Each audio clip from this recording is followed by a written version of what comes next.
ನಮಸ್ಕಾರ ಸ್ನೇಹಿತರೆ, ಎಲ್ಲರೂ ಹೇಗಿದ್ದೀರಾ?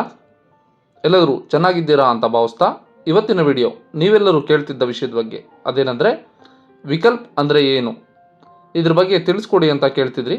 ಸೊ ಇವತ್ತಿನ ವಿಡಿಯೋದಲ್ಲಿ ವಿಕಲ್ಪ್ ಬಗ್ಗೆ ಮಾತಾಡೋಣ. ವಿಡಿಯೋ ಸ್ಟಾರ್ಟ್ ಮಾಡೋಕ್ಕೆ ಮುಂಚೆ ನಮ್ಮ ಚಾನಲ್ನ ಸಬ್ಸ್ಕ್ರೈಬ್ ಮಾಡಿಲ್ಲ ಅಂದರೆ ಸಬ್ಸ್ಕ್ರೈಬ್ ಮಾಡ್ಕೊಳ್ಳಿ. ಯಾವುದೇ ಮಾಹಿತಿಯನ್ನು ಮಿಸ್ ಮಾಡದೆ ವಿಡಿಯೋನ ಕೊನೆವರೆಗೂ ನೋಡಿ. ಸ್ನೇಹಿತರೆ, ಈ ವಿಕಲ್ಪ್ನ ಅರ್ಥ ಏನು ಅಂದರೆ ಆಪ್ಷನ್ ಅಂತ. ಏನಿದು ಆಪ್ಷನ್? ಯಾವ ಆಪ್ಷನ್ ಅಂದರೆ, ನೀವು ಟಿಕೆಟ್ನ ಬುಕ್ ಮಾಡ್ಕೋವಾಗ ಬುಕ್ಕಿಂಗ್ ಸ್ಟೇಟಸ್ ವೇಟಿಂಗ್ ಲಿಸ್ಟ್ ತೋರಿಸಿರುತ್ತೆ.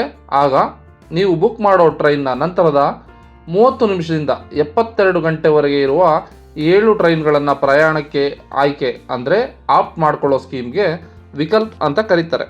ಈ ಸ್ಕೀಮನ್ನು 2015ರಲ್ಲಿ ಜನಗಳ ಅನುಕೂಲಕ್ಕಾಗಿ ಇಂಟ್ರೊಡ್ಯೂಸ್ ಮಾಡಲಾಯಿತು. ಇದನ್ನು ಆಲ್ಟರ್ನೇಟ್ ಟ್ರೈನ್ ಅಕಾಮಡೇಷನ್ ಸ್ಕೀಮ್ ಅಂತಲೂ ಕರೀತಾರೆ. ಈ ಸ್ಕೀಮನ್ನು ಪ್ಯಾಸೆಂಜರ್ಗಳು ಟ್ರೈನ್ ಡಿಪಾರ್ಟ್ ಆಗೋ 24 ಅವರ್ಸ್ ಬಿಫೋರ್ವರೆಗೂ ಆಪ್ ಮಾಡ್ಕೊಳ್ಳುವಂಥ ಆಪ್ಷನ್ ಇದೆ. ಇದಕ್ಕೆ ಯಾರು ಎಲಿಜಿಬಲ್ ಅಂತ ನೋಡಿದ್ರೆ, ನೀವು ಕೌಂಟರ್ನಿಂದಾಗಲಿ ಅಥವಾ ಆನ್ಲೈನ್ನಲ್ಲಾಗಲಿ ಟಿಕೆಟ್ ಬುಕ್ ಮಾಡ್ತಿದ್ರೆ, ಬುಕ್ಕಿಂಗ್ ಸ್ಟೇಟಸ್ ಏನಾದರೂ ವೇಟಿಂಗ್ ಲಿಸ್ಟ್ನಲ್ಲಿ ಇದ್ದರೆ ಆಗ ನೀವು ಈ ಆಪ್ಷನ್ನ ಸೆಲೆಕ್ಟ್ ಮಾಡ್ಕೋಬೋದು.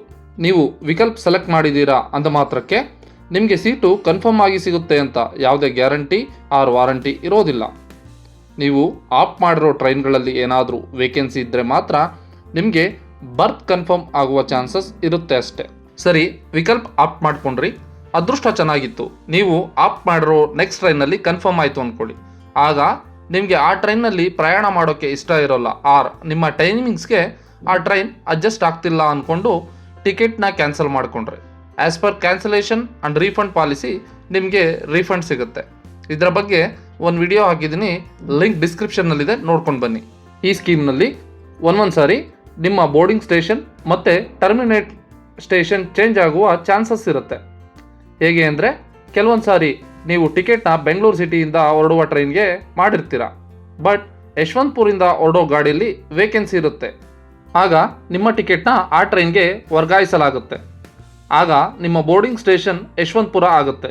ಈ ರೀತಿಯಾಗಿ ಬೋರ್ಡಿಂಗ್ ಆ್ಯಂಡ್ ಟರ್ಮಿನೇಟ್ ಸ್ಟೇಷನ್ ಕೆಲವೊಮ್ಮೆ ಈ ಸ್ಕೀಮ್ನಲ್ಲಿ ಚೇಂಜ್ ಆಗ್ತವೆ.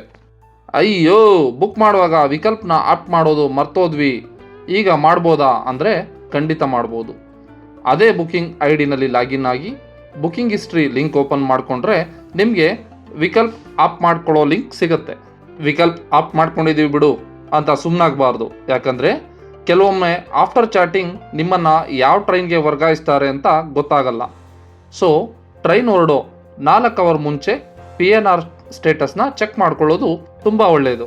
ಇದಿಷ್ಟು ಕಾಮನ್ ಆಗಿ ತಿಳ್ಕೊಬೇಕಾದಂಥ ವಿಕಲ್ಪ್ ಬಗ್ಗೆ ಇರುವ ಮಾಹಿತಿ. ಈ ಸ್ಕೀಮ್ನ ಕೆಲವೊಂದು ಟರ್ಮ್ಸ್ ಆ್ಯಂಡ್ ಕಂಡೀಷನ್ ಏನು ಅಂತ ನೋಡ್ಕೊಂಡು ಬರೋಣ. ಈ ಸ್ಕೀಮ್ ಬಂದು ಎಲ್ಲ ರೀತಿಯ ವೇಟಿಂಗ್ ಲಿಸ್ಟ್ಗೂ ಅನ್ವಯ ಆಗುತ್ತೆ, irrespective of quota and concession.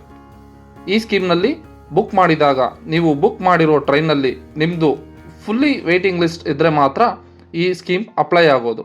RAC ಅಥವಾ ಪಾರ್ಷಿಯಲ್ ವೇಟಿಂಗ್ ಲಿಸ್ಟ್ ಇದ್ದರೆ ಈ ಸ್ಕೀಮ್ ಅಪ್ಲೈ ಆಗೋಲ್ಲ. ಇಲ್ಲಿ ಒಂದು ಟ್ರೈನಿಂದ ಇನ್ನೊಂದು ಟ್ರೈನ್ಗೆ ಟಿಕೆಟ್ ವರ್ಗ ಆದಾಗ ಯಾವುದೇ ಎಕ್ಸ್ಟ್ರಾ ಚಾರ್ಜ್ ಆಗಲಿ ಆರ್ ಡಿಫ್ರೆನ್ಸ್ ಆಫ್ ಫೇರ್ ಆಗಲಿ ಪ್ಯಾಸೆಂಜರ್ಗೆ ಕೊಡಲ್ಲ. ಫಾರ್ ಎಕ್ಸಾಂಪಲ್, ನೀವು ಸೂಪರ್ ಫಾಸ್ಟ್ ಟ್ರೈನ್ಗೆ ಬುಕ್ ಮಾಡಿರ್ತೀರ, ಬಟ್ ನಿಮ್ಮದು ಎಕ್ಸ್ಪ್ರೆಸ್ ಟ್ರೈನ್ನಲ್ಲಿ ಕನ್ಫರ್ಮ್ ಆದರೆ ಈ ಎರಡೂ ಟ್ರೈನ್ನ ಡಿಫ್ರೆನ್ಸ್ ನಿಮಗೆ ಕೊಡಲ್ಲ. ಆಪ್ಟ್ ಮಾಡ್ಕೊಂಡಿರೋ ಬೇರೆ ಟ್ರೈನ್ನಲ್ಲಿ ನಮಗೆ ಅಲಾಟ್ಮೆಂಟ್ ಆಯಿತು, ಅದಕ್ಕೆ ಬೇರೆ ಏನಾದರೂ ಟಿಕೆಟ್ ತೊಗೋಬೇಕಾ ಅಂದ್ಕೊಂಡ್ರೆ ನೋ, ಅವಶ್ಯಕತೆ ಇರೋದಿಲ್ಲ. ನಿಮಗೆ SMS ಬಂದಿರುತ್ತೆ PNR ಚೇಂಜ್ ಆಗಿರೋದು. ಅದರ ಜೊತೆ ನಿಮ್ಮ ಯಾವುದಾದ್ರೂ ಒಂದು ID ಕಾರ್ಡ್ ಇದ್ದರೆ ಅದೇ ನಿಮ್ಮ ಟ್ರಾವೆಲ್ ಅಥಾರಿಟಿ ಆಗುತ್ತೆ. ಒಂದು ಸಾರಿ ಬೇರೆ ಟ್ರೈನ್ನಲ್ಲಿ ನಿಮಗೆ ಅಕಾಮಡೇಷನ್ ಕನ್ಫರ್ಮ್ ಆಯಿತು ಅಂದರೆ ನೀವು ಜರ್ನಿ ಮಾಡಿಫಿಕೇಷನ್ ಮಾಡ್ಕೊಳ್ಳೋವಾಗಿಲ್ಲ. ಮಾಡಿಫೈ ಮಾಡಿಕೊಳ್ಳೇಬೇಕು ಅಂದರೆ ಕನ್ಫರ್ಮ್ ಆಗಿರೋ ಟಿಕೆಟ್ನ ಕ್ಯಾನ್ಸಲ್ ಮಾಡಿಕೊಂಡು ಫ್ರೆಶ್ ಟಿಕೆಟ್ ಬುಕ್ ಮಾಡಬೇಕಾಗುತ್ತೆ. ಒಂದು ಸಾರಿ 7 ಟ್ರೈನ್ನ ಸೆಲೆಕ್ಟ್ ಮಾಡಿಕೊಂಡ್ರೆ ಈ ಸ್ಕೀಮ್ನಲ್ಲಿ ಫೈನಲ್ಲ, ಆಲ್ಟರ್ ಮಾಡೋಕ್ಕಾಗಲ್ವಾ ಅಂತ ಕೇಳಿದ್ರೆ ಖಂಡಿತ ಒಂದು ಬಾರಿ ಆ ಆಪ್ಷನ್ ನಿಮಗೆ ಸಿಗುತ್ತೆ. ಒಂದು ಬಾರಿ ಟ್ರೈನ್ಸ್ನ ಆಲ್ಟರ್ ಮಾಡ್ಕೊಬೋದು. ಟಿಕೆಟ್ ಬುಕ್ ಮಾಡುವಾಗ ನೀವೊಂದು ಸರಿ ವಿಕಲ್ಪ್ ಆಪ್ ಮಾಡಿಕೊಂಡ್ರೆ ಮತ್ತೆ ಅದನ್ನು ಚೇಂಜ್ ಮಾಡ್ಕೊಳ್ಳಿಕ್ಕೆ ಆಗೋದಿಲ್ಲ. ಸೊ ನಿಮ್ಮ ಅನುಕೂಲವನ್ನು ನೋಡಿಕೊಂಡು ವಿಕಲ್ಪ್ನ ಆಪ್ ಮಾಡ್ಕೊಳ್ಳಿ. ಇದಿಷ್ಟು ವಿಕಲ್ಪ್ ಬಗ್ಗೆ ಮಾಹಿತಿ. ವಿಡಿಯೋ ಇಷ್ಟ ಆಗಿದ್ರೆ ಲೈಕ್ ಮಾಡಿ, ನಿಮ್ಮ ಫ್ರೆಂಡ್ಸ್ ಜೊತೆ ಶೇರ್ ಮಾಡಿ. ಏನಾದರೂ ಸಜೆಷನ್ ಇದ್ದರೆ ಕಾಮೆಂಟ್ನಲ್ಲಿ ದಯಮಾಡಿ ತಿಳಿಸಿ. ಮರಿದೆ ನಮ್ಮ ಚಾನಲ್ನ ಸಬ್ಸ್ಕ್ರೈಬ್ ಮಾಡಿ. Thank you.